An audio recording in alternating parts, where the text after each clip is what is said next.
ថាសង្គ្រាមគឺជាចន្លោះពេលវេលានៃដំណើរដាច់ឆ្នាំចាស់ផ្លាស់ចូលឆ្នាំថ្មីហើយក៏មានការតាក់ទងយ៉ាងជិតស្និទ្ធទៅនឹងរាសីចក្រទាំង7ក្នុងសប្តាហ៍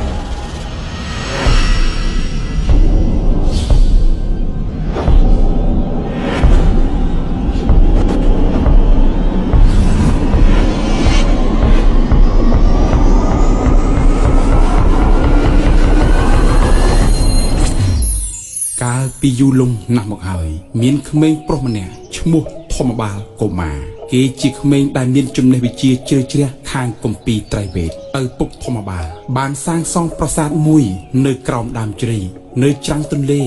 ដែលមានវងសត្វរស់នៅជាច្រើន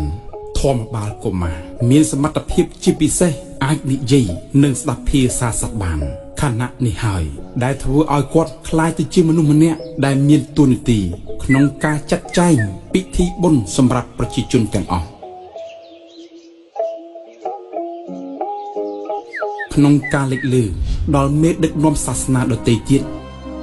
សូមក្រាបថ្វាយបង្គំព្រះអង្គនៅឋានកណ្ដាលមានមនុស្សម្នាក់ឈ្មោះធម្មបាលកុមារគេអាចបកស្រាយគម្ពីរត្រៃវេទបានក្រាបទូលប្រជាមរាជកោតគោរពស្រឡាញ់និងជឿជាក់ទៅលើគេយ៉ាងខ្លាំងក្រាបទូលព្រះអង្គលោកមន្ត្រីរៀបចំចាត់ចែងឲ្យយើងបានជួបជាមួយនឹងធម្មបាលកុមារក្រាបទូលព្រះអង្គកបិលមហាព្រហ្មបានសម្រេចចិត្តភ្នាល់ជាមួយនឹងធម្មបាលកុមារដោយដាក់ប្រស្នា3ខ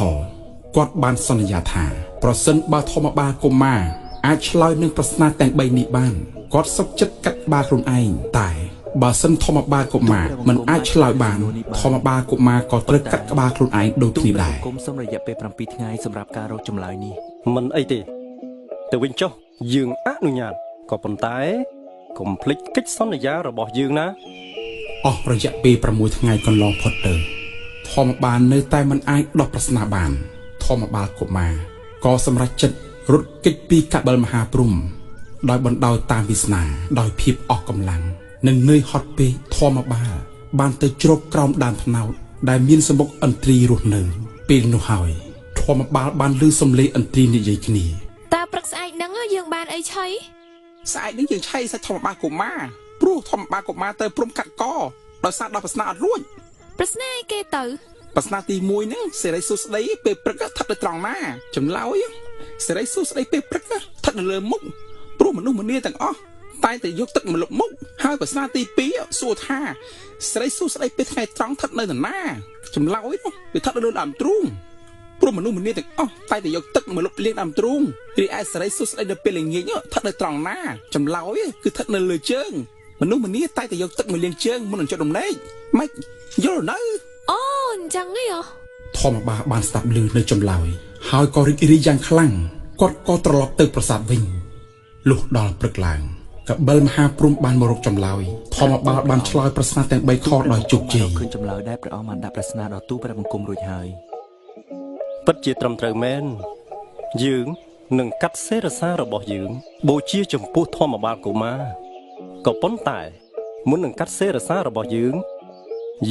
សូមជួបជាមួយនឹងបុត្រីទាំង7អង្គរបស់យើងសិនបុត្រីបិតាត្រូវកាត់សេរសាហើយសេរសាបិតាមិនអាចដាក់ក្នុងភពណាមួយបានទេបើដាក់លើដីនឹងឆេះបើបោះទៅក្នុងអាកាសនឹងបង្កឲ្យមានភាពរាំងស្ងួតគ្មានភ្លៀងបើសិនបោះចូលសមុទ្រនឹងរីងស្ងួតដូច្នេះបិតាសូមឲ្យបុត្រីទាំង7យកជើងពៀនមកតម្កល់សេរសាបិតាកបិលមហាព្រហ្មបានកាត់សេរសាខ្លួនឯងប្រគល់ឲ្យព្រះនាងទុងសាទេវីដែលជាបុត្រីច្បងព្រះនាងបានកំដរព្រះសេរសាបិតាដាក់លើជើងពៀនរួចធ្វើពិធីប្រតិសិនជុំវិញភ្នំព្រះសុមេរុអស់រយៈពេល1ម៉ោងរក្សាជើងពៀនយ៉ាងគោរពនៅលើព្រះហស្ថស្ដាំហើយបន្តទៅតម្កល់ជាអចិន្ត្រៃយ៍នៅភ្នំកេលេសក្រោយពីកបិលមហាព្រហ្មបានកាត់សេរសារបស់ទ្រង់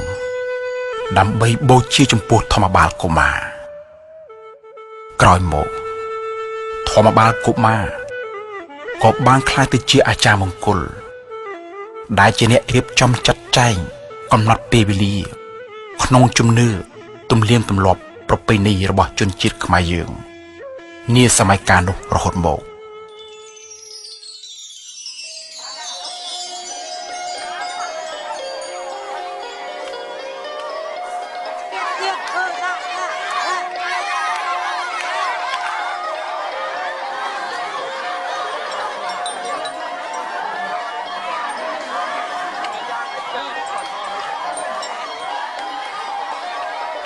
នៅក្នុងពិធីបុណ្យប្រពៃណីជាច្រើនរបស់ខ្មែរ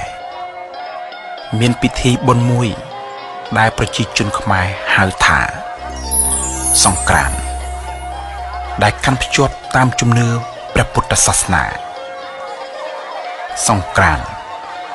គឺជាការរៀបចំទទួលទេវតាឆ្នាំចាស់ផ្លាស់ចូលឆ្នាំថ្មីចុះមកប្រសិទ្ធពរជ័យសិរីសួស្តីដល់ប្រជាពលរដ្ឋខ្មែរឲ្យបានទទួលនូវសេចក្តីសុខពេញមួយឆ្នាំដែលមានរយៈពេល365ថ្ងៃនិង6ម៉ោងដោយយល់ឃើញពីអត្ថន័យដ៏ជ្រាលជ្រៅក្នុងជំនឿទំនៀមទម្លាប់តាមតារាងហោរាសាស្ត្រមហាសង្ក្រាន្តពិធីបុណ្យចូលឆ្នាំខ្មែរបានក្លាយទៅជាពិធីបុណ្យប្រពៃណីជាតិរហូតមកដល់បច្ចុប្បន្នកាលប្រជាជនខ្មែរបានគោរពធ្វើតាមពិធីកំណត់របស់បុរាណអាចារ្យដូនតាដែលបានកំណត់ជារៀងរហូតមកបច្ចុប្បន្ននេះ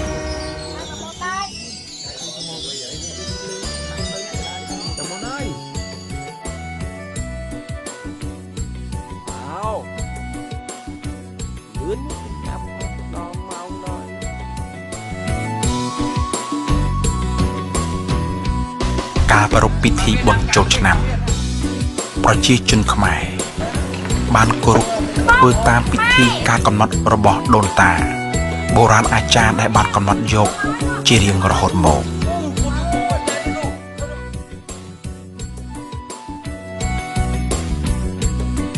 ក្នុងរដូវកាលចូលឆ្នាំជារដូវកាលដែលប្រជាពលរដ្ឋឈប់សម្រាកពីការងារ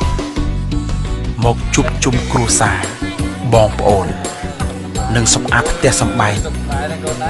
កាត់សម្លៀកបំពាក់ថ្មីរៀបគ្រឿងសក្ការៈបូជាសម្រាប់ទទួលទេវតាឆ្នាំថ្មីដែលមានរយៈពេល3ថ្ងៃគឺថ្ងៃមហាសង្ក្រាន្តថ្ងៃវីរៈបណ្ឌបតនិងថ្ងៃទី3គឺថ្ងៃវីរៈឡើងស័កនៅក្នុងពេលឱកាសបុណ្យចូលឆ្នាំថ្មីគេតែងនាំគ្នាលេងល្បែងប្រជាប្រិយជាច្រើនមានដូចជាបោះអង្គញ់ចោលឈូងវាយក្អម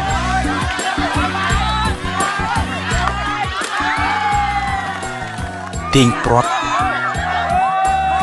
និងលាក់កន្សែងជាដើមនៅតាមការនិយមរបស់ស្រុកភូមិខ្លះៗគេតែងតែឃើញប្រជាពលរដ្ឋនាំគ្នារាំលេងកម្សាន្តមានដូចជារាំវង់រាំក្បាច់សារវ័តឡាំលាវជាដើមទំនៀមទម្លាប់ប្រពៃណីទាំងអស់នេះគឺបានបន្សល់ទុកជាកេរមរតកសម្រាប់កូនខ្មែរជំនាន់ក្រោយធំធំអូនអៀនណៃអៀនមិនហ៊ានស្ដីរកអូនដាក់កោកាន់វាថ្ងៃរសៀលចំរៀងល្វើយល្វើយអបអរសាទរក្នុងឱកាសបុណ្យចូលឆ្នាំថ្មីរីករាយរាំកម្សាន្តសប្បាយជាមួយនឹងបទចម្រៀងពីរោះពីផលិតកម្មថោក